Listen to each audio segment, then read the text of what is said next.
Welcome to the Cynical Marketers Podcast, where the greatest minds in marketing, we think, discuss marketing for an audience of several.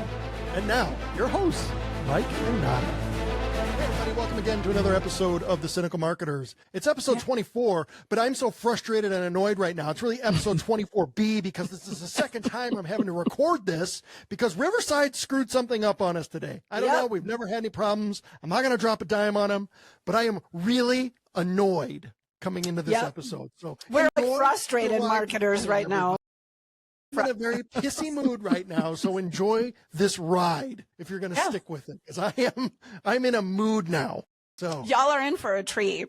Enjoy, everybody. You guys are in for a treat because what we're going to talk about today with Mike's awesome attitude is some AMA questions we found on Reddit from small business owners about marketing. Small business owners asking questions. Rare, because most of you small business owners already know everything in the whole world. You don't need help from anyone for anything. You know it all. So this should be interesting. What are the questions? And I say that like I'm not recording this for the second time. Like I don't already know what the questions are. All right, let's roll with this. Roll with this, Mike. Where should I focus my marketing if I barely have any budget? Your favorite topic. That does sound like a small business owner question. No budget, huh? No budget. Look, that's a lot of folks. We're in that same boat. It's not like we got a massive budget either. You know, we can reinvest some in the business. But when you don't have a big budget, you know, organic social media, really, you've got two options when it comes to selling and marketing your business, cash or effort. Yep. And if you don't have one, then you got to do the other. So it's really about effort. Organic social media is still free. It's not great. It's certainly not the best thing you can do. But if you don't have any other options, it is your best chance and it can get you out in front of the most people. And all it takes is your time and effort. So organic social media if you don't have a budget. Absolutely agree on that one. Here's a follow-up question that is kind of a fun one for you. Do I really need to be on social media if I get most of my customers by word of mouth? No. Yeah. I mean, nah, you're good. Yeah, you're fine, right? Like social media, who uses that anymore? The Facebooks, right? We don't have to do that. That's famous last words of a business. And this is an interesting tidbit for people. We did some cold emailing this week and we built a list. We actually were using AI to do this. So we're not old fogies. We've been working on some stuff. We're trying to find some business. What I found interesting from this list, though, it's 100 small businesses in our area. 13 of these emails were dead because they no longer exist. So these are 13 small businesses who are no longer in business. And I bet it's because they didn't think we needed to do anything else. We got word of mouth. We're fine. Word of mouth built businesses. And it's probably how most of you, if you're a small business out there, started. Yeah. Friends and family, right? You start your business. I know some folks I can start. I've got some people who are going to use my service right away. And hopefully they're going to tell everyone. And it's great. You get so addicted to it because it's easy. You don't have to do anything. Your customers market for you even. You don't even have to do it. So, you know, if right now, if it's working for you, that's great. But what if it stops? And there's so many businesses out there where things change. What if a new competitor comes into your market and they start spending? What if you lose one of your key customers because like one of their kids just finished their MBA program and they're starting their own business? So I got to go with my kid's business, you know? Yeah. Things happen. Worse yet, day when it's not. And worse yet, what if one of your customers decides they're no longer happy with you? And that same customer who previously brought you business with word of mouth is now mad at you. And guess what they're telling the rest of your customers? Too many times. Yeah. They're out there killing it now. Yeah. I mean, I've seen it so many times. There's businesses I can actually name in our area that have gone out of business because word of mouth worked the other way for them. It sure can. You know? It's wild.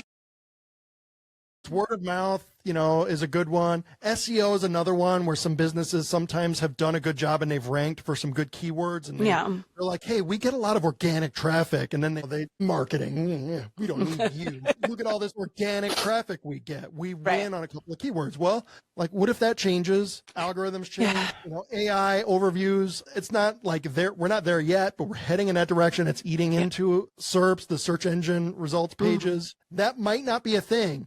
And if SEO has been your winning thing for you right now, you should be very worried and nervous about this AI change that's happening right now. And you better be thinking now, while you can, how do I diversify? So you always need to, you know, you need to plan for the day that this thing stops working. And gosh, I always say like, and I am not, I mean, here's transparency, right? Like I'm not even a fan of social media and posting on social media for business. It's not easy. It is not easy. I mean, I schedule our posts for the podcast, right? And there have been days that I've missed, and there have been scheduling things I've been frustrated with, and then, metrics I've been frustrated with, and all of those things. What social media does for you as an existing business that is doing well with word of mouth is validates your business. Yeah. It is 2025. If you're not doing social media, you're like 20 years behind, is really what you are.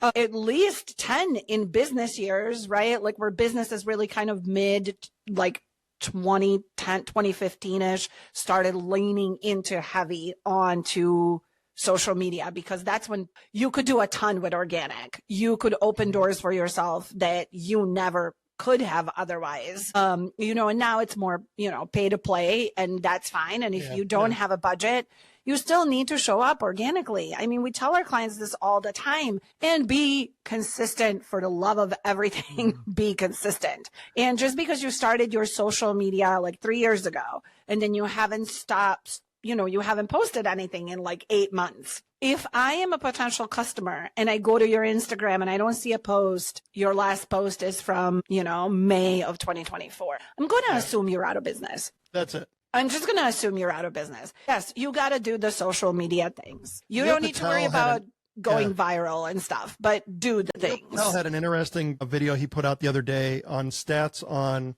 the research by generations, essentially. You can go find a video.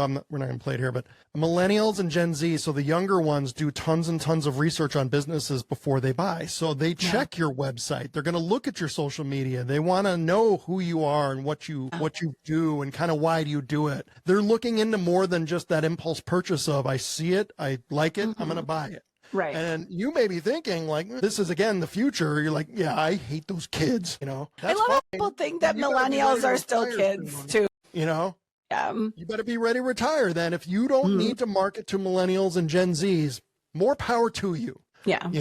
But you're going to go away like the dinosaurs. You will join Blockbuster too. Even now, Blockbuster was known and remembered and talked about. Your small business, no one will know or remember. No one. No one knows. I mean, and that's fair. Listen, that's completely, it's the truth. I mean, we're not trying to be harsh for the sake of being harsh. It's the truth.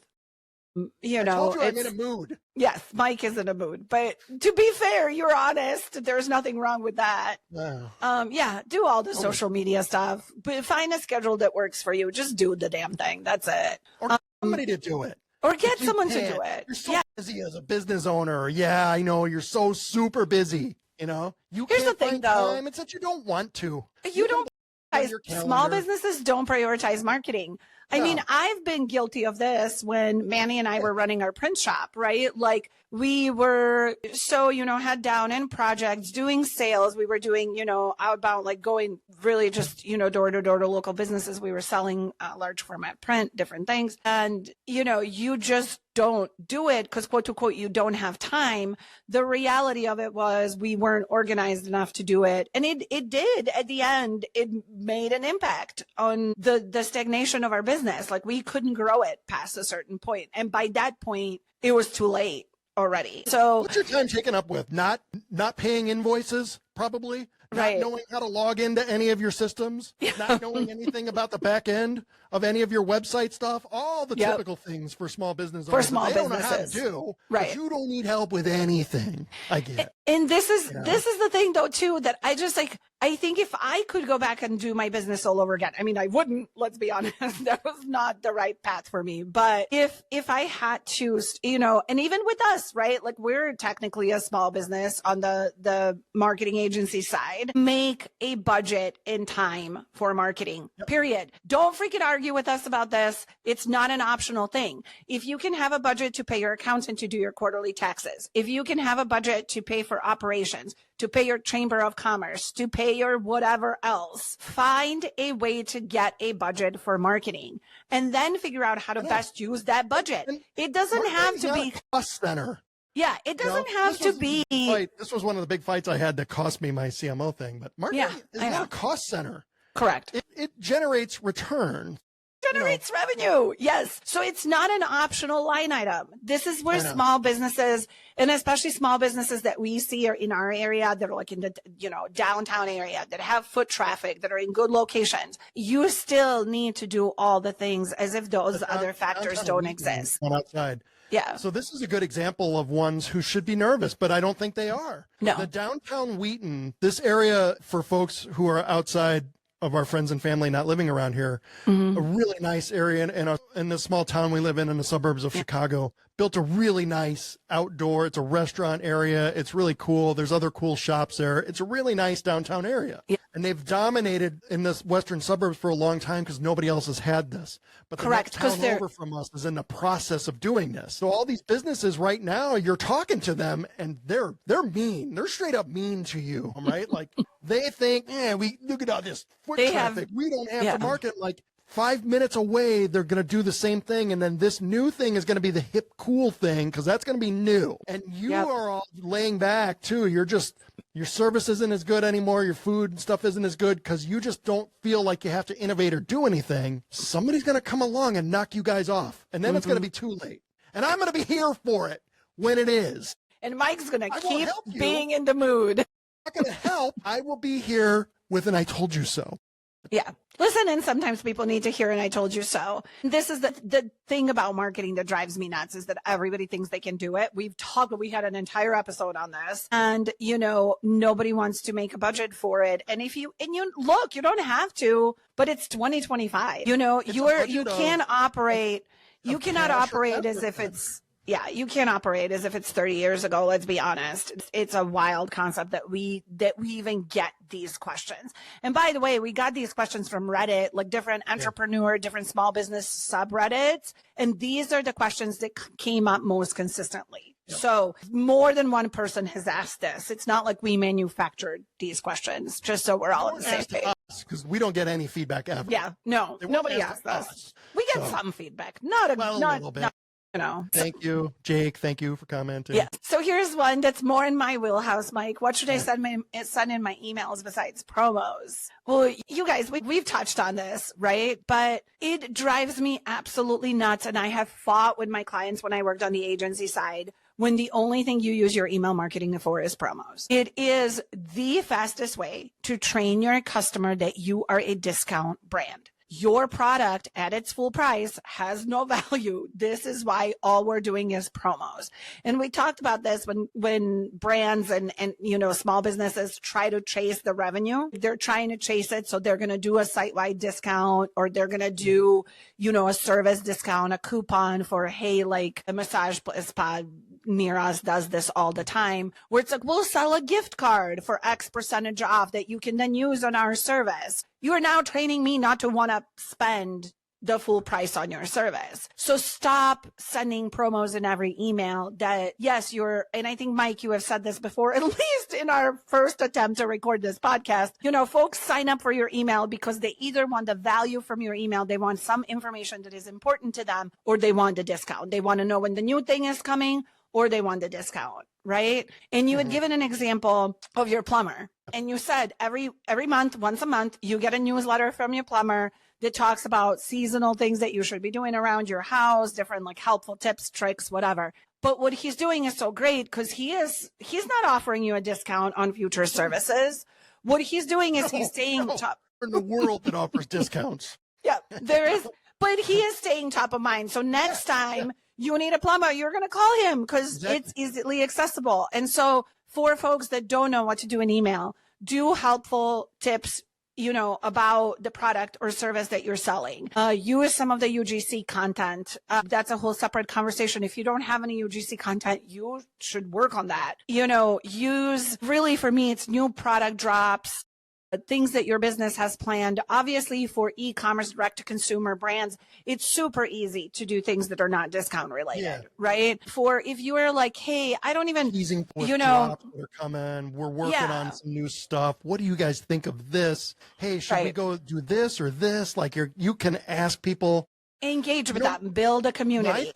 Email. Here's what I've thought of emails for the last 5 years at least. We all know what happens when you give any business your email. these days, right? You're just expecting a torrent Oh yeah. of crap. Of course. But when Of course. someone does it, someone gives you an email, like I always thought, like, you got to respect that. Like they are saying, hey, I kind of like what you guys are doing. I am interested in hearing more from you. Right. But screw this up. I will mark you as spam and I will unsubscribe, right? But Yep. I think businesses need to respect that they got to know more. It's not a list with your X thousand subscribers. It's a one-on-one relationship that you're having, that you need to think of it that way. Right. And we talked about that in our last episode, right? Like the quiet quitting of emails and SMS. And you know, your subscribers, if you provide them value, they will want to hear from you. If you're an accountant and your folks only hear from you once a year at tax time, they don't care if you give them a discount. They don't actually see you as valuable at all. Like show up, give them some helpful tips, get them to start, you know, what documents do they need to start preparing? Whatever it is, find things that are relevant to your business. Find a cadence. Something to show that you're more valuable than I'll just go to H&R Block or something, right? Like why do I need you? Like, and it's just USA. And it's just, please, like, think about how often, for those folks that have a brick and mortar, right? Think about how often do you actually run sales in your physical location? And pretend if you're e-commerce for a second, like if you had a brick and mortar, how often would you run sales? Probably not every weekend. You know, like stop the promo heavy. You will train your customers to ignore you. You know how I know that? I know that as a consumer. Because there's several brands that I really, really like that I don't even open their emails. I will not unsubscribe, but I don't even open their emails anymore because every email is 30, 40, 50% off. Right. Or we've added more things to sale. Okay, great. I already bought stuff from you. When I'm ready to buy next time, I'll just wait for the next biggest discount email. Like you start looking desperate, and you're starting to show people too, like, hey, what is the profit margin on your guys' stuff? You can constantly sell it 50% off. Like, right. I bought some stuff at like regular price. What kind of an idiot am I? Right. You know, like your margins you start to give that vibe. It is terrible. I don't know. Like, just stop with the promos. Find other things to put in there. This one is the one that I know you love, Mike. So y'all get ready because Mike is in a mood. How do I know if my marketing is even working? For most of you small business owners, you won't really know because you don't know how to get into analytics. You probably haven't set any of it up. You know, what? Google Analytics manager, right? You know, okay, fine. The number one thing really is your marketing working? Do you have leads? Do you have sales? You know, are you selling? Do you have traffic to your website? You know, and this is where the analytics things, and this is my main strength. This is what made me successful in what I have. Whatever my Asperger's and ADHD brain is, that in the analytics, I pour through analytics for businesses, and then I can spot patterns. I see things like. This is true. Mike has like a whole Rain Man thing going on, but your analytics are so powerful, and they tell you so much more than, you know, what the number right in front of you is telling you. And, you know, there's so much to look into it. But is your marketing working? Couple of ones to really look at that I think are important, especially when you go back to that first question of, I don't have much of a budget. So you're going to do organic social. If you only look at the analytics from, like, if Facebook gives you analytics, or you look at your Instagram or TikTok, you're going to be upset probably and think this is worthless. But again, if you haven't set up Google Analytics, it's really not that difficult anymore, depending on your website, if you haven't done it. But there's two numbers I always look at in Google Analytics and then in Search Console, but your direct traffic and your branded search traffic. Yeah. Because as your social media impact goes up, you are not going to get social media referrals anymore, because if you put a link in anything, the social media channels are going to kill that, whatever that post was. They don't want people leaving their platforms. But the goal is that you show up enough, and then people are like, I'll go check them out. Yeah. And then that's how you get a direct visit is somebody who, business owners, if you don't know, they type your business name in the web bar. So we're R2ITM. Somebody typed in R2ITM.com. That's direct traffic. Right. The branded searches, they went on Google, Bing, whatever, and typed in our name and then came to our website. Right. those two things really only happen if people have seen you somewhere and they know. Right. Or it's if they know you, again, you don't know how to do analytics, so you have not excluded your own domain from your tracking. Right. You know, but which we've seen so many times. Yeah. Yeah. You know? Yeah. I mean, and you just have to, the thing is though, it's, you know, don't get hung up on the going viral aspect of social media. Like, don't get hung up on the views. This was a very eye-opening thing for me, because I don't live on social media as a marketer. My primary home and bubble is email, SMS, loyalty. So the varying numbers on social can drive you absolutely insane. Like you will post at the same time, 2 different days, similar type of video, and one will get 4 views and another one will get like 1,300. And there's absolutely no reason why. The hashtags can be the same. It's just how the algorithm was working that day is what it feels like to me, right? And it basically is, really. And if you're a small business, you can get so caught up on, well, none of this is working. 14 people have seen this. And we see this too on our Instagram for our Around to It marketing agency side. We don't get any traction on Instagram whatsoever. And we've been doing that same content on other platforms like YouTube and TikTok, and it's doing significantly better. And it's getting engagement and comments and likes and shares and different things. But Instagram, nothing. Like if you just looked at our Instagram and you didn't look at any other platform, you would be like, these folks have no idea what the heck they're talking about. And no, why should anybody work with them? Something about our audience is not necessarily on Instagram, right? They might be, but they're in other platforms too. And for whatever reason, whatever we're doing is resonating someplace else. So you have to keep showing up in multiple places and then continue. Where it's working for us today, and we have had viral stuff too, right? Like we have one of my videos on TikTok has 2 million views on it. Right. I don't know how many of you have any 2 million view videos, but I have done that several times. Yeah. I've done it multiple times with videos with millions of views. Yeah. When I don't really have any followers either. Right. You know, so it's really not about those metrics. And that's what frustrates people. And I saw this woman did a video on TikTok the other day that I thought was so great. She said, you know, if 200 views, you know, you're unhappy about that 200 view video. If somebody invited you to speak at their conference today and they said, we have 200 people in the audience today, you'd immediately sign up for that. Oh my God, You'd of be course. honored to speak in front of 200 people, you know?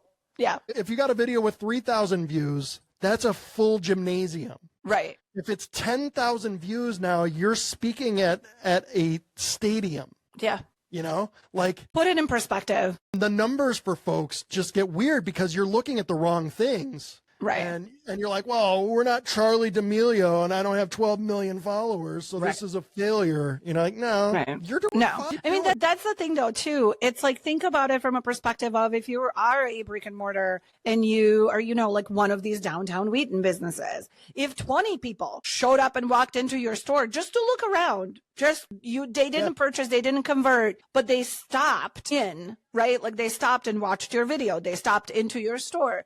Would that be enough for you? Right? Like there's that foot traffic, and like how you know that it's working is going back to what you originally said. What are your leads? What are your sales? Right? Like your web traffic, your web traffic, those things, and getting some activity. And it takes a while for you to get traction. You know, your marketing is not going to work right away. Nothing works right away. But you know, we can 10x your marketing. Buckets of cash. There is no guarantee that even with a big spend, that it's going to work, because there are countless venture capital backed businesses in the last couple of years that have failed, that have just burned money like crazy. So many. Right? So that's not even a good chance of success for you, even if you're going to pump a big amount of money into a product launch, an ad, anything. So stay true to your business, but do all the things and just keep at it. That's the answer. That's the non-sexy answer. Sexy. There's nothing sexy about it. Right. And I know it's fitting because I'm not, and I got gray hair. I don't have the cool kid I see on TikTok who's got that cool, you know, shave style. The llama haircut. Yeah. I hope my child never gets that, or the broccoli head kid I also see on TikTok of that. You know, not a pretty marketing girly. I just sit in dark offices and pour through analytics. Yep. Let's not touch on the marketing girlies, because we're going to be here a minute if you get me started on that topic. We're going to leave that alone. Yeah, that was in the last episode. Side rant. I had an awesome side rant about marketing girlies. So it's true. We're going to do that next time. Let's do that next time. Are we getting professional at episode 24 or 25? I don't even know where we're at anymore. All right, wrap it up. We'll do some more of these. We're gonna, you know, bring some of these questions back and be brutally honest with you guys. Business owner, and you listen to this and you made it to here, send us a question. Yeah, send us a question. We actually love to hear from small business owners. If It would any be- of you actually yeah. watched any of this, Yeah. actually like, hey, you could do this thing on YouTube too, where you like something. Maybe even you could like Even take subscribe. out, like 15 seconds to even type out a comment and say, hey, great episode, guys. You guys are geniuses. You could, in theory, do those things. Okay, let's see who leaves us a comment that says that we're geniuses. No, That's it's how fine. we'll. You That's haven't how even we'll made know it to that somebody 28 listens. minutes. Hey, I have faith in Lance and Jake. All right, that's all I'm going to say. I think we can wrap up now. All right. Thank you if you stayed here. Yeah, My mood continues. it does. So, all right. Thank you for tuning into this. We appreciate it. We'll do this Yep. again. If you have questions, we, of course, are happy Yeah. to answer them for folks. Would love to do this with Yeah. some questions sent to us. Go out and follow us on all the platforms. You can find us. We're pretty easy to find, Yeah. but we appreciate it. We'll be back again next week with another episode of The Cynical Marketers. Thank you.